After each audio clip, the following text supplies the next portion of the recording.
Tired of juggling investment accounts across different platforms?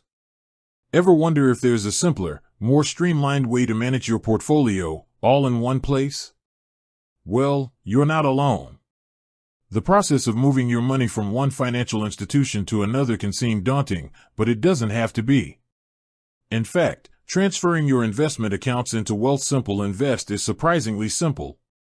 Today, we're going to break down the step-by-step process so you can consolidate your investments and get back to what matters. The first step is to open the same type of account at Wealthsimple that you have at your current institution. For example, if you're moving a TFSA, you'll need to open a TFSA with Wealthsimple. This ensures a direct, tax-free transfer. Once your new Wealthsimple account is set up, you'll initiate the transfer from within the Wealthsimple app or on their website. You'll navigate to the Move or Transfer section and select Transfer an Account to Wealthsimple. This is where you'll tell Wealthsimple what kind of account you're transferring and from which institution. Next, you'll have to make a key decision, in kind or in cash. An in-kind transfer means your current stocks and ETFs will be moved over as is.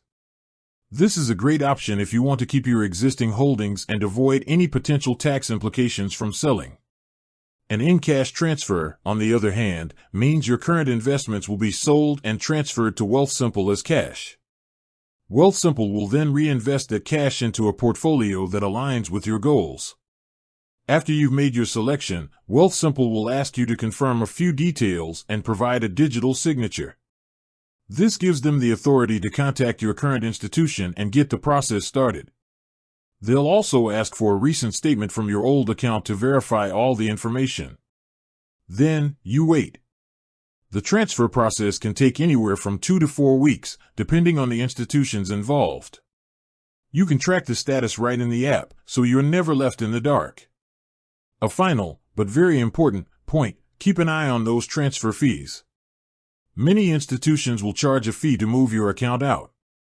But here's the good news: Wealthsimple will often reimburse these fees if you're transferring a certain amount, usually $25,000 or more. Make sure you check their current policy to see if you qualify. With that said, thanks for watching, and until next time.